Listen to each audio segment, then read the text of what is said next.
5월 23일 거룩하고 복된 주의 날, 우리 주님 예수 그리스도의 은혜와 평강이 가득하시기를 축복합니다. 오늘 함께 은혜 받을 말씀은 출애굽기 21장 1절부터 11절까지의 말씀입니다. 하나님께서 시내산에 강림하셔서 십계명을 선포하시자 두려워 떨던 백성들은 모세에게 하나님과 자신들 사이를 중재해 주기를 간청했습니다. 모세는 그들의 간청을 들어주었고 이제 모든 율법이 모세의 입을 통해 선포됩니다. 보편적으로 21장부터 23장까지를 계약법전 혹은 언약서라고 부릅니다. 언약서 안의 율법들은 십계명을 통해 제시된 근본 원리들을 예를 들어가며 설명하는 것이라고 풀이할 수도 있습니다. 언약서는 주로 이런 조건이면 이렇게 하라 라고 적용 사례를 든 율례와 이렇게 하라 혹은 하지 말라 라고 단언한 율례로 구성되어 있습니다. 1절 말씀을 한번 볼까요? 이것은 너가 백성들 앞에 두어야 할 율례들이다. 아멘. 21장부터 선포되는 법을 율례 혹은 법규라고 부릅니다. 이 단어는 원래 법정에서의 판결을 의미하는 데 사용되다가 일반적인 준법 정신을 뜻하게 되었습니다. 하나님은 모세에게 이 모든 율례 혹은 법규를 공포하라고 명령하심으로써 이 법들이 이스라엘 사회의 일부 특별한 전문가들을 위한 것이 아니라 하나님과 관계를 맺고 있는 모든 사람의 특권이자 의무임을 강조하십니다. 가장 먼저 다루는 율례는 무엇일까요? 그것은 종 혹은 노예에 관한 것입니다. 고대 이스라엘에서는 경제적으로 어려운 일을 당하거나 생계가 어려운 사람들이 종종 스스로 노예가 되어 조건이나마 안정을 찾기도 했습니다. 빚을 지고 갚을 길이 없는 사람, 남의 물건을 훔쳤다가 들통이 나서 피해자에게 보상해 주어야 하는데 대책이 없는 사람도 노예로 팔리는 경우가 있었습니다. 2절부터 6절까지의 말씀을 함께 읽어볼까요? 만약 너가 히브리 종을 사면 그는 6년 동안 너를 섬겨야 한다. 그러나 7년째에는 그가 대가 없이 자유롭게 나갈 것이다.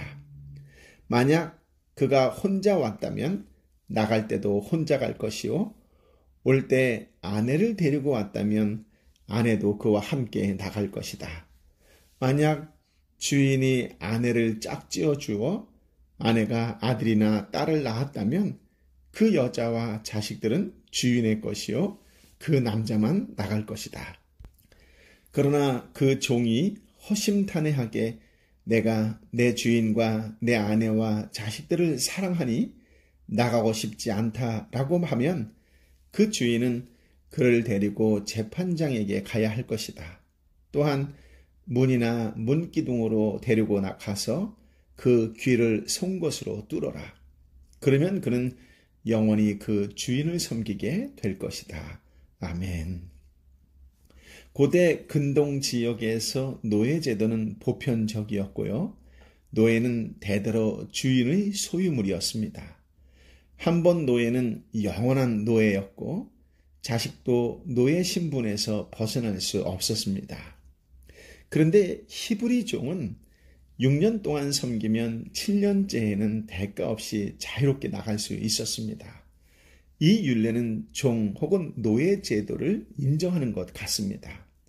하지만 레위기 25장 39절 40절과 창세기 15장 2절을 볼 때 히브리 노예는 고용된 품꾼 같았으며 주인의 상속자가 될 수도 있었습니다.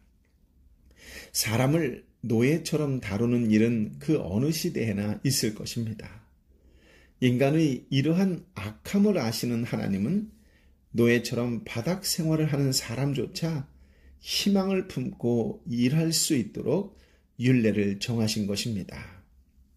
레위기 25장 10절에도 나오지만 히브리 종은 해방을 소망하며 살 수 있습니다. 노예조차 앞날에 대한 희망이 있는 삶이었지요. 하나님은 노예들이 주인의 성품에 소망을 두게 하지는 않으셨습니다.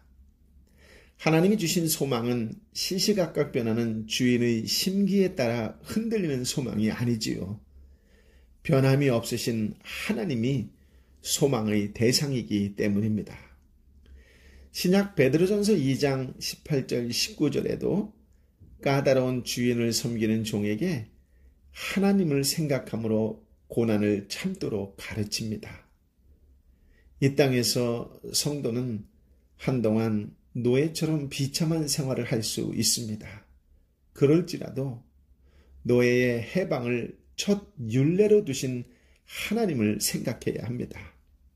그러면 현재의 고난은 장차 우리에게 나타날 영광과 좋게 비교할 수 없다는 로마서 8장 18절의 말씀, 이 말씀을 힘차게 외칠 수 있게 될 것입니다.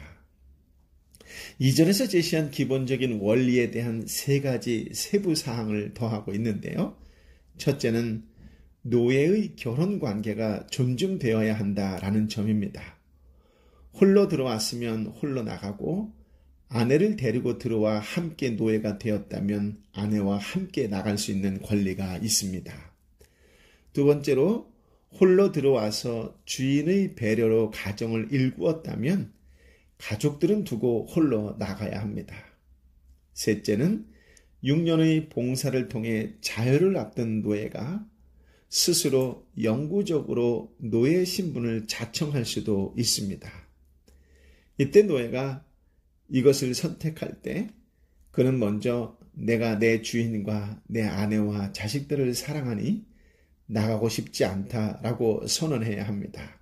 그리고 이 선택은 주인에 의해 악용되지 않도록 반드시 재판장 앞에서 자원했다는 공정을 받아야 했습니다. 그 후에 문이나 문기둥에 귀를 대고 송곳으로 구멍을 뚫어 영원한 종이 되었다라는 표식을 할 수 있게 했습니다.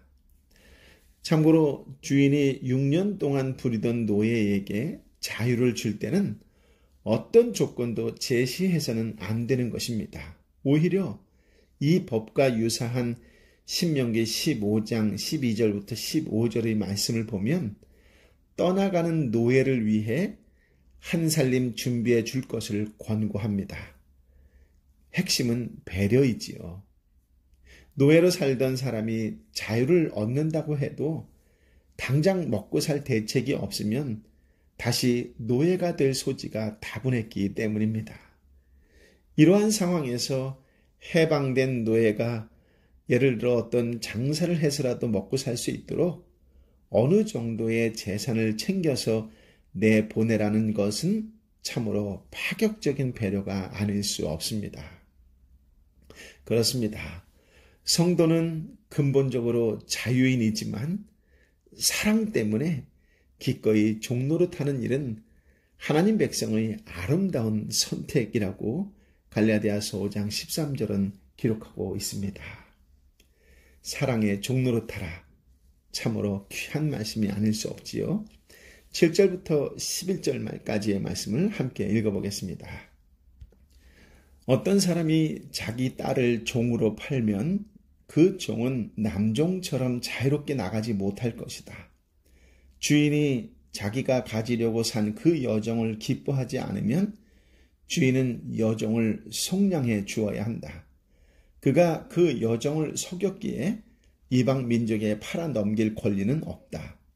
그가 만약 자기 아들에게 주려고 산 것이라면 그는 그 종을 딸처럼 대해야 할 것이다. 만약 그가 다른 아내를 들인다 해도 그는 그 여종에게 먹을 것, 입는 것, 그리고 아내 되는 권리를 제한할 수 없다.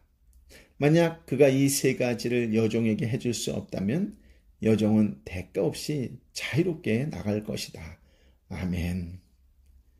여종에 관한 이야기이지요. 그런데 남종을 내보내는 방식과 좀 달랐습니다. 여자의 종, 즉 여자 노예의 경우 결코 남자 노예를 내보내듯 내보낼 수 없다는 원리가 제시됩니다. 왜 여자 노예는 6년이 지나서도 자유로울 수 없는 것일까요? 표면적으로 이 율법이 성차별하는 듯 보이지만 실제로는 여자에 대한 배려입니다.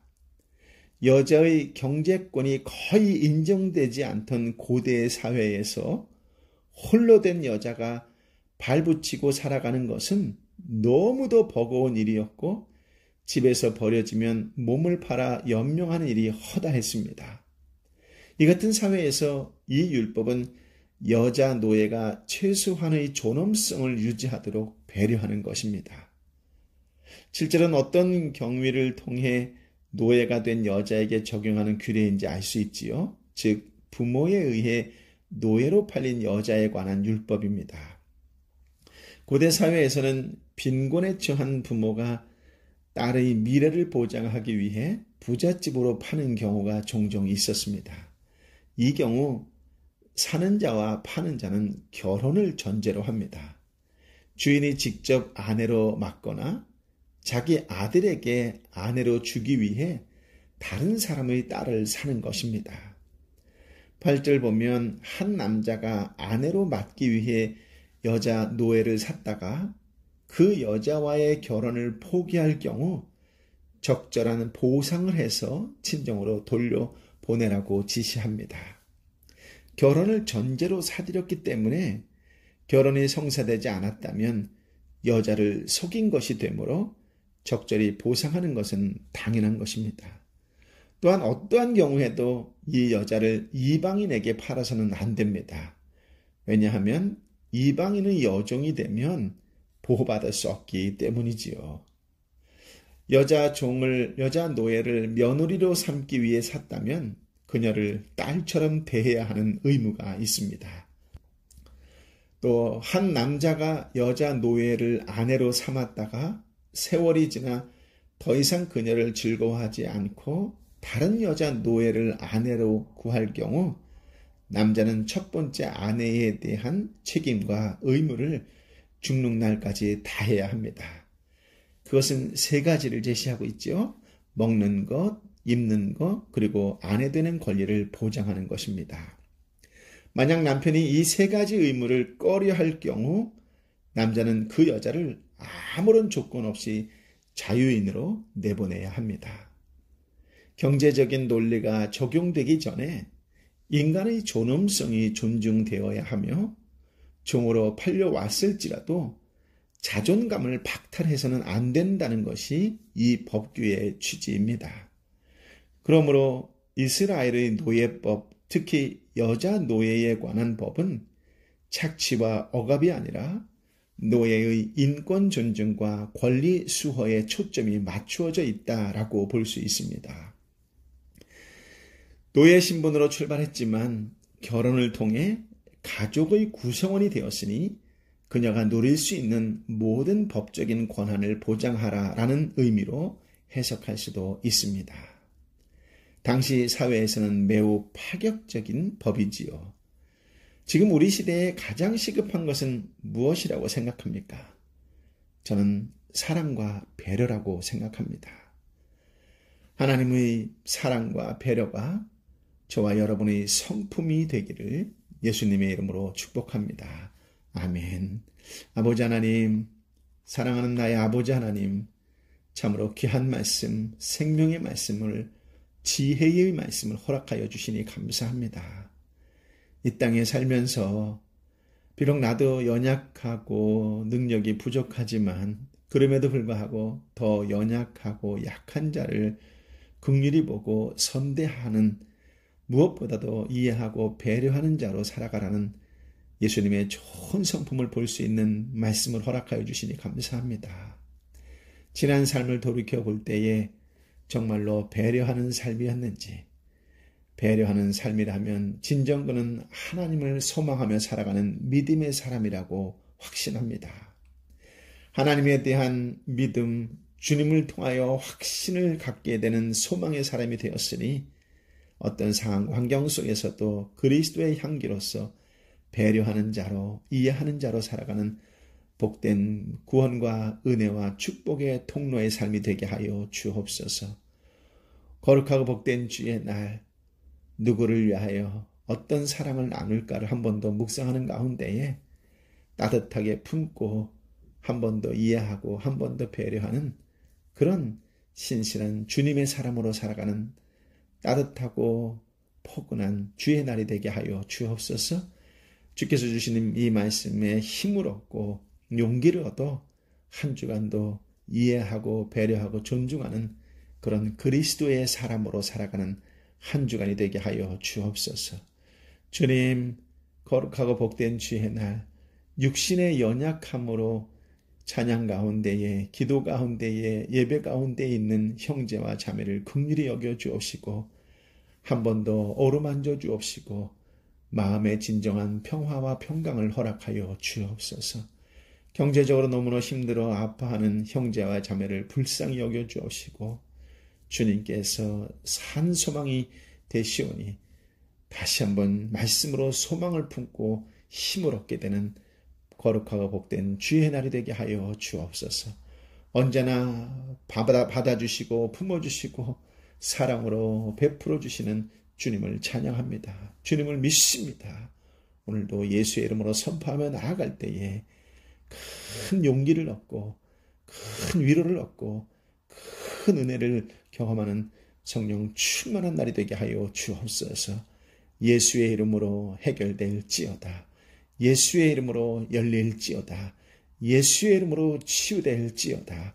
예수의 이름으로 회복될지어다. 이제는 길이요 진리요 생명 되신 우리 주님 예수 그리스도의 은혜와 아버지 하나님의 크신 사랑과 성령 하나님의 위로 역사 교통 충만하심이 주신 말씀을 마음에 품고 하나님의 마음으로 살겠습니다. 그리스도의 향기로 살겠습니다. 한 번 더 이해하고 배려하는 복된 인생을 살겠습니다라고 말씀 앞에 결단하며 한 주간도 그렇게 보내기를 결심하는 하나님의 사람들 한 사람 한 사람 머리 위에 저들이 함께 기도하는 삼터와 일터와 공동체와 열방의 선교사님과 선교지 위에 함께하여 주옵기를 간절히 축원하옵나이다. 아멘.